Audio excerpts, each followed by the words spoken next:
Meus irmãos, a paz do Senhor. Livro de Atos.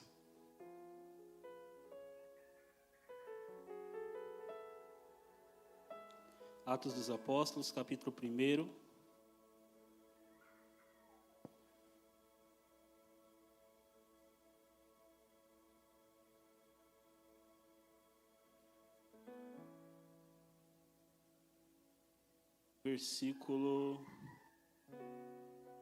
A partir do versículo 23. Quando os irmãos procuram, gostaria de agradecer a Deus por mais uma oportunidade.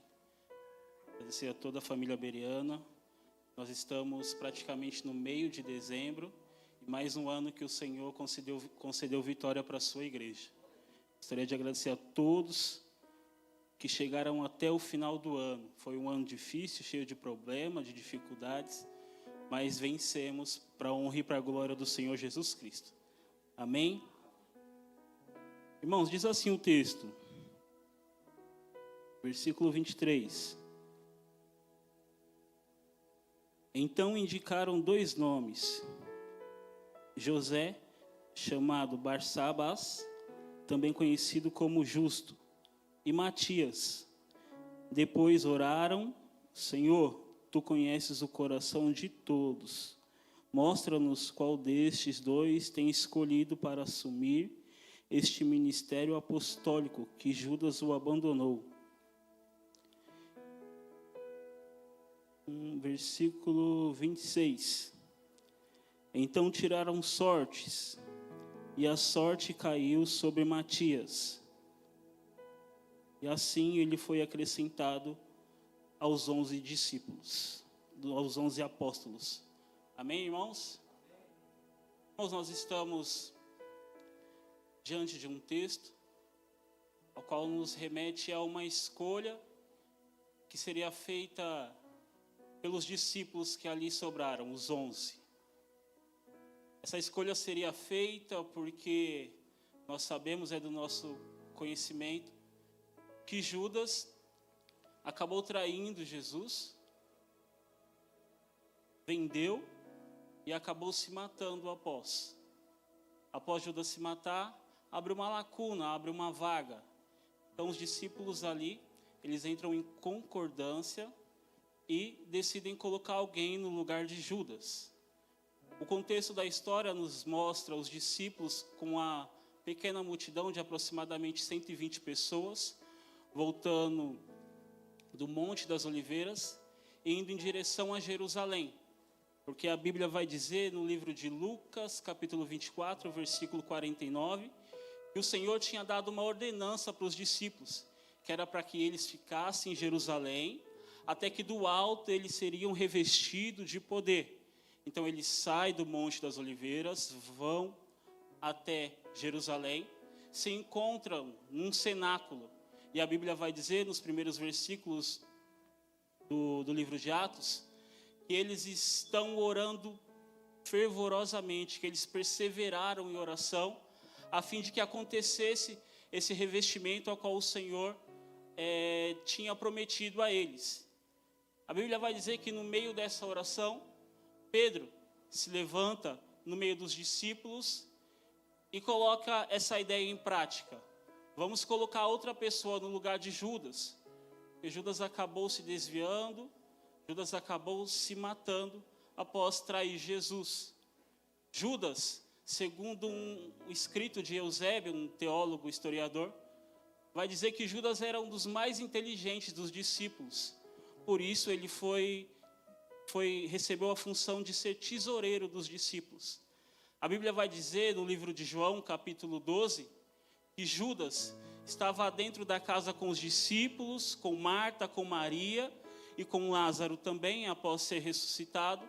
Maria pega um vaso de unguento, derrama sobre os pés de Jesus e seca com os cabelos. Judas então vai levantar a voz e vai dizer: por que nós não vendemos esse perfume para alimentar os pobres? Então João vai dizer no seu livro que a intenção de Judas não era dar nada aos pobres, mas sim reter o dinheiro, porque ele ficava com a bolsa de dinheiro dos discípulos, e ali ele tirava e retia como assim ele desejava.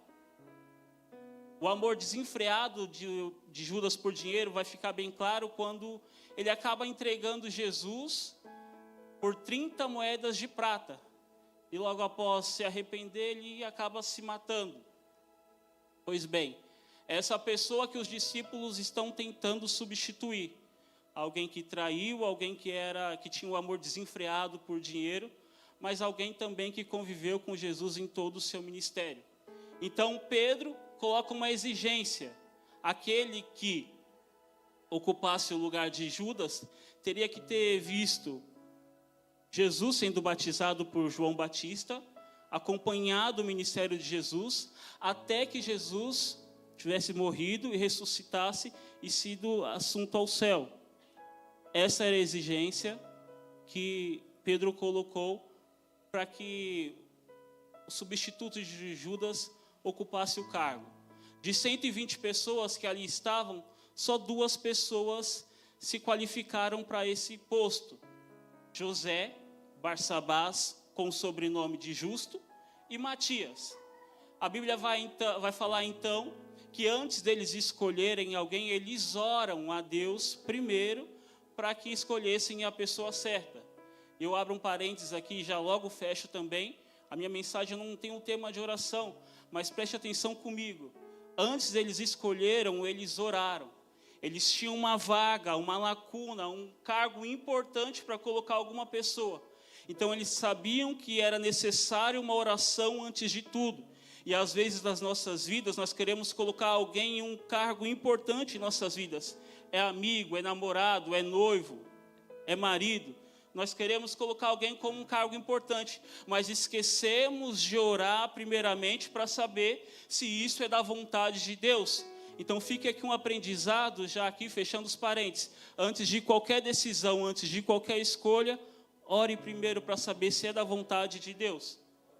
Pois bem, nós iremos falar sobre escolha nessa noite. E hoje eu preparei um tema, pastor. Da última vez eu não preparei, o pastor ficou me cobrando. Hoje eu preparei um tema. Como nós falamos sobre escolha, o tema da mensagem nessa noite é: Ele escolheu você. Glórias a Deus. Nós temos grandes escolhas e pequenas escolhas durante todos os nossos dias. Ao acordar, nós decidimos o que iremos tomar de café da manhã, ou escolhemos não tomar café da manhã. Nós escolhemos seguir a voz do GPS no trajeto do nosso caminho do trabalho, ou às vezes decidimos ser mais inteligente que o GPS e fazer o trajeto por nossa conta própria. Nós decidimos o que iremos vestir, decidimos com quem iremos falar, as mensagens que nós iremos responder. Nós fazemos escolhas sobre tudo no nosso dia a dia. Então a escolha é algo que está muito presente durante o nosso dia a dia. E a escolha também é algo que está muito presente dentro da Bíblia. Só que dentro da Bíblia, nem sempre Deus optou pelas escolhas mais simples. Nem sempre Deus escolheu pelas escolhas mais óbvias, as escolhas mais lógicas. A Bíblia vai dizer, no livro de 1 Samuel, capítulo 16, Saul é o rei em exercício no momento. E Saul reinando, ele vai começar a desobedecer ao Senhor.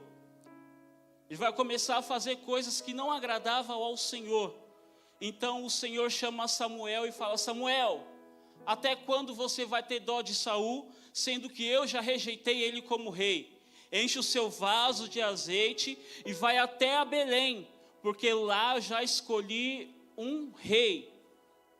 Samuel questiona a Deus, mas fala: Deus, se eu ungir alguém como rei nesse momento, pode acontecer alguma coisa comigo, porque Saul ainda reina, Saul ainda está vivo. Então Deus dá uma estratégia para Samuel. Samuel pega seu vaso de azeite, pega uma ovelha e vai em destino a Belém, pronto para sacrificar. Obrigado, Tom. A Bíblia vai dizer agora que Samuel chega em Belém. Quando ele chega em Belém, ele se encontra com Jessé. E quando ele vai com Jessé até a sua casa, Jessé abre a porta da casa dele para Samuel. Quando Samuel avista Eliabe ali, Samuel enche os seus olhos, fica todo emocionado, porque Eliabe era forte, era alto, era lindo, a ótica humana. Porém, Deus logo corrige Samuel no versículo 7. Samuel, não te atente para a formosura e nem pela altura, porque eu, Senhor, não vê como o homem vê. O homem vê o exterior, mas eu vejo o interior, eu vejo o coração. Então Samuel se acua, fala, tá bom, Senhor. A Bíblia fala que passam todos os filhos de Jessé, até que Samuel pergunta, acabou-se os seus filhos? Jessé responde, tem um, está lá no campo cuidando das ovelhas. Samuel fala, mande trazer ele até aqui. Samuel chega, e a reação de Samuel não é a mesma reação que ele teve quando viu Eliabe. Não se emocionou, não abriu os olhos, não falou, nossa, que lindo, que forte, que alto. E eu entendo Samuel porque o estereótipo de um rei talvez seria isso. Porque Saul era alto, era forte e belo, porém era alguém que não obedecia à ordem do Senhor. Então Samuel vê aquele menino franzino, magrelo e ruivo, sendo o último filho de Jessé, não se anima, mas logo vem uma voz do Senhor dizendo, falando, é esse que eu escolhi. E olha que interessante, para o profeta não era Samuel, para o pai não era Samuel, para os irmãos não era, para o profeta não era Davi, para os irmãos não era Davi, para o pai não era Davi, mas para Deus era Davi. É contra a ótica, contra a lógica que Deus escolheu a Davi, porque Deus não olhou para a aparência, mas sim Deus olhou para o coração naquele momento. E talvez nessa noite você veio aqui pensando, mas tem gente que prega melhor que eu, tem gente que louva melhor que eu, tem gente que é mais ativo, tem gente que faz isso, mas Deus também está olhando para você, que tem um coração puro, reto e agradável aos olhos do Senhor. Ele olha para Eliabe, mas também olha para Davi. E olha que interessante, que lindo. É muito bom conhecer a Deus, mas melhor ainda é ser conhecido por Deus. Eles conheciam a Deus, mas Deus conhecia o coração de Davi. E as qualidades de Davi vai se aflorar mais para frente, quando Davi vai ao campo de batalha, e ali tem um gigante zombando do nome do Senhor. Davi não quis saber se Saul estava no reinado, se os irmãos estavam com fome, esperando a marmita. Davi logo ergueu a voz e falou, quem é esse incircunciso que fala contra o nome do Deus de Israel? Enquanto isso, Eliabe, que entre aspas seria o escolhido pela lógica, começou a questionar Davi, o que é que você vem fazer aqui? Veio atormentar a gente, veio zombar da gente? E você vê a diferença das características da pessoa. Aquele que talvez seria escolhido pela lógica e pela ótica humana, não era talvez o mais correto, a escolha mais correta a ser feita naquele momento. Porém, nós vemos o exterior, mas o Senhor, para a glória de Deus, vê o interior. Davi foi escolhido depois que ele foi ungido ali como rei, passou-se um tempo, ele assumiu o reinado e foi tudo lindo. A primeira escolha fora da lógica, fora da caixa, que Deus teve no decorrer da Bíblia. Escolher Davi ao invés de Eliabe. Só que no Novo Testamento nós também temos escolhas que Deus fez, que talvez colocasse uma interrogação na nossa cabeça. A Bíblia vai dizer no livro de Atos, no capítulo 9, Paulo, após ver Estevão ser apedrejado, ele pede carta para perseguir outros cristãos, para que prendesse, para que maltratasse cristãos. E ele pega e vai a caminho de Damasco. No caminho de Damasco, um resplendor de luz se encontra com Paulo. Paulo cai sobre o chão e escuta uma voz. Naquele momento era Saulo. Saulo, Saulo, por que me persegues? Ele, quem és tu?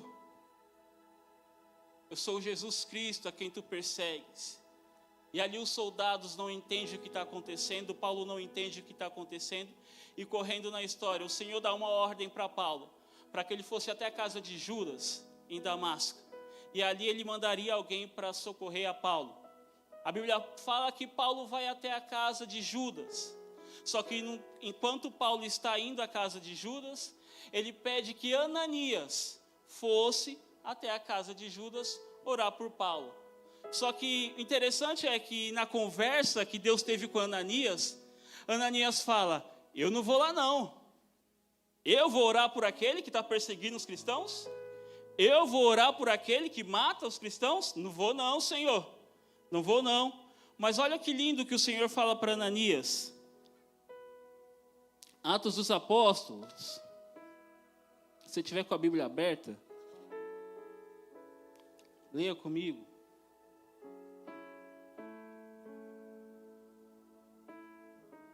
Atos dos Apóstolos, capítulo 9, versículo 15.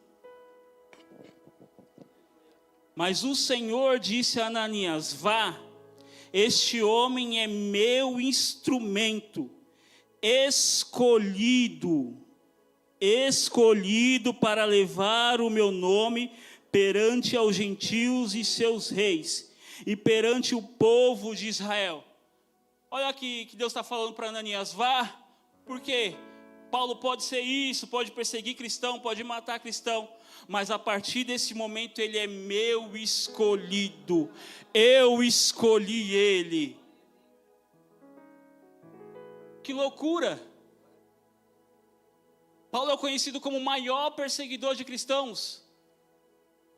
Aí agora o Senhor manda Ananias orar por ele, porque o Senhor tinha escolhido ele. O Senhor vai totalmente contra a lógica, fora da caixa. A Bíblia fala que Ananias ora por ele. Paulo entende o seu chamado. Só que as pessoas não entenderam o chamado na vida de Paulo. No versículo 23 do capítulo 9 de Atos, os judeus estão tentando matar Paulo. Paulo é içado da muralha e foge para não morrer. Paulo é levado aos discípulos e os discípulos não acreditavam que Deus tinha feito uma mudança na vida de Paulo. Ninguém acreditava que Deus tinha escolhido a Paulo. Ninguém dava crédito à escolha de Deus pela vida de Paulo. Só que Paulo vai deixar um relato no livro de 1 Coríntios muito lindo. Muito lindo e poderoso. Quando eu comecei a minha caminhada como cristão, eu me baseava muito nesses versículos. Todo mundo aqui praticamente tem um testemunho, para contar, No tempo que andava pelo mundo e fazia coisas que não deveriam. Nós chamamos de testemunho, porque é triste.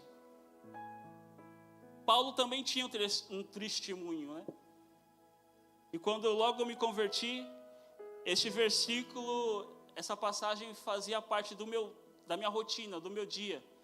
Eu me apegava nesse versículo e quando as pessoas falavam algo contra mim, achando que era fogo de palha, que eu não ia durar, que eu não estava amando mesmo a palavra, que eu não tinha aceitado a Jesus como único suficiente Salvador, eu me apegava nesse versículo, orava ao Senhor e me confortava. 1 Coríntios, capítulo 1, versículo 27, diz assim, mas Deus escolheu as coisas loucas deste mundo para confundir as sábias. E Deus escolheu as coisas fracas deste mundo para confundir as fortes. E Deus escolheu as coisas vis deste mundo e as desprezíveis e as que não são para aniquilar as que são, para que nenhuma carne se glorie perante Ele. Enquanto os religiosos acham que Deus não tem o poder de fazer mudança em nossas vidas, Paulo está declarando lá, Ele me escolheu quando eu era um louco, Ele me escolheu quando eu era um fraco. Ele me escolheu quando ninguém dava nada por mim. Ele me escolheu, me lavou, me deu um banho com o seu sangue, me ungiu e me colocou dentro da sua casa. Hoje eu faço parte do corpo, eu oro com o corpo, eu adoro com o corpo, eu ceio com o corpo, porque o Senhor me escolheu. Ele escolheu Davi, Ele escolheu Paulo, e Ele escolheu você também. Voltando para o nosso tema, a Bíblia vai dizer agora: Pedro ora com os discípulos e lança sorte. Lançar sorte, trazendo para os dias de hoje, é um impopar, é um joquempô, para ver quem seria escolhido, José ou Matias. Só que a Bíblia nos dá um respaldo também sobre esse lançar sorte. Provérbio 16, versículo 33. Depois você olha lá. Era uma prática normal no Antigo Testamento lançar sorte para escolher alguma pessoa ou algo. A Bíblia vai dizer que eles lançam sorte. E o escolhido é Matias. E o lindo da história vem agora, Claudião. Por quê? Tem duas pessoas a serem escolhidas para ocupar o cargo. José, o nome de José era José Barsabás, um sobrenome justo. Eu aprendi com o nosso pastor que quando vem o Bar, quer dizer que é filho. Então se é Bar, é filho de Sabás, certo? Então a gente tira essa parte. O nome era José Justo. Matias está concorrendo com alguém que era justo. E para que cargo e que posição? A de Judas, que foi o maior ladrão. Então, pela ótica, era uma escolha simples. Vou colocar alguém que é justo no lugar de alguém que era ladrão. Fim da história. Acabou. Vou colocar alguém que é justo. Fim. Só que o nome, ele traz uma identidade.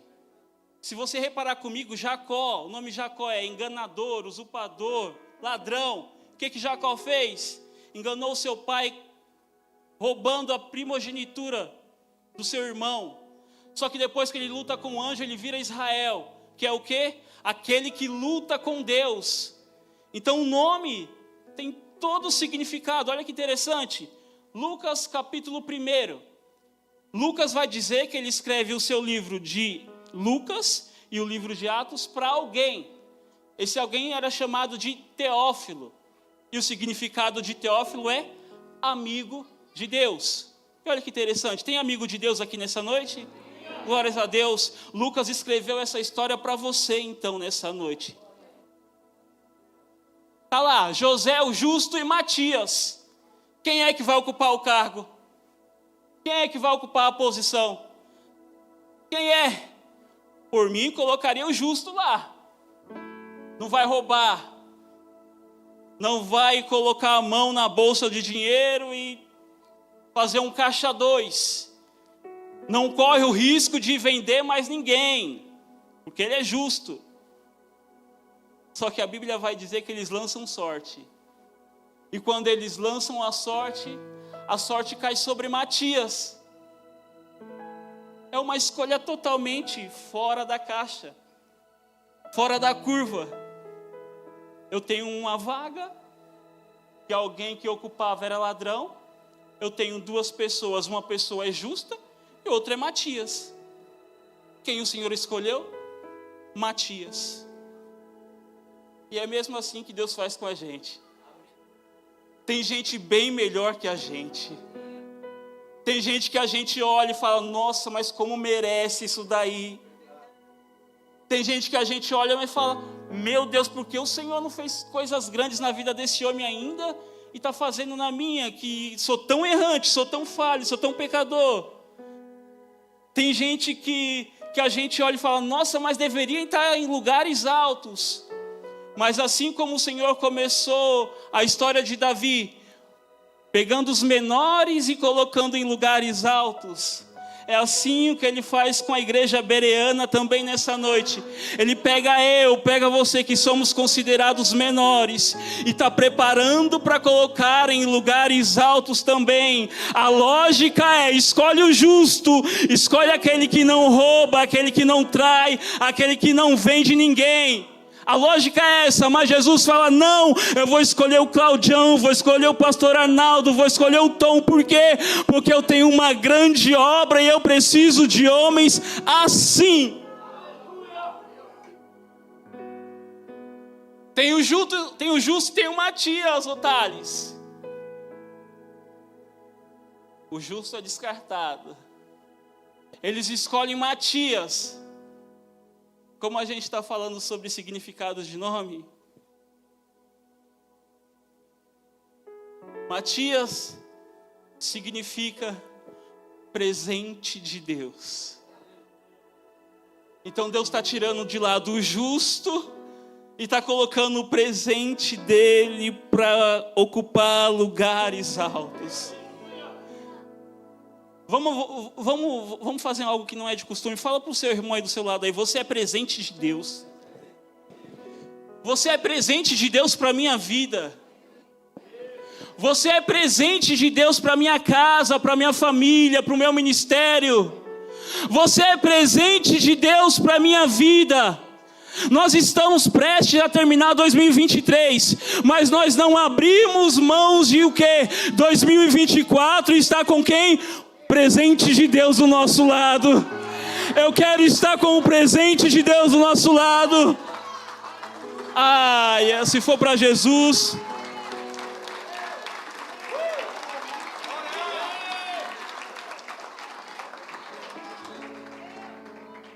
Tem o justo e tem o presente de Deus. E quem o Senhor escolhe? O presente de Deus. Mas olha que interessante, Ele escolheu você. Você é presente de Deus. Mas tem um propósito para essa escolha. Não é só porque você é bonitinho e usa Jequiti, não. Calma. Quem não usa Jequiti também. João capítulo 15, versículo 16.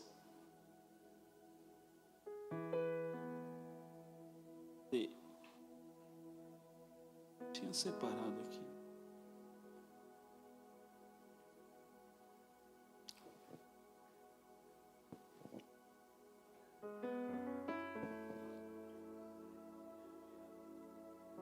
João 15, versículo 16 diz assim: vocês não me escolheram, mas eu os escolhi.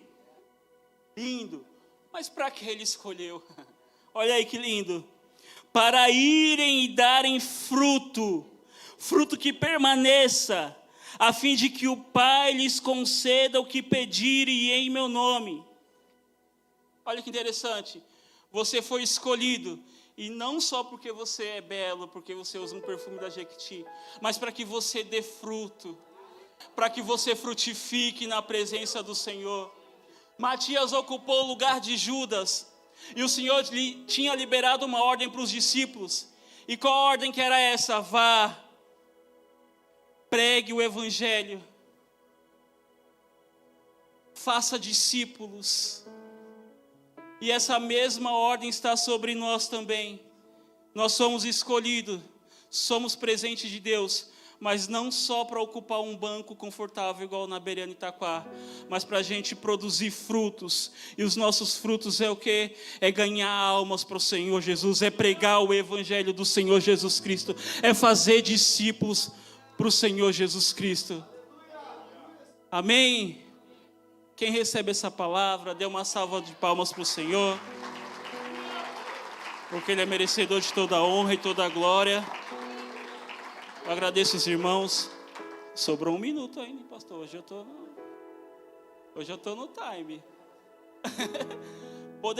Poderia pregar mais uns 20 minutos aí, mas deixa para a próxima oportunidade. Aí eu vou falar o papel dos discípulos, porque Matias foi escolhido para ser um discípulo no lugar de Judas. Então eu poderia usar a homilética que o meu pastor me ensinou e dar 3 pontos aí de que um discípulo precisa ter. Mas deixa isso para uma próxima pregação, amém? Os irmãos, recebam o nosso pastor com as salvas de palmas.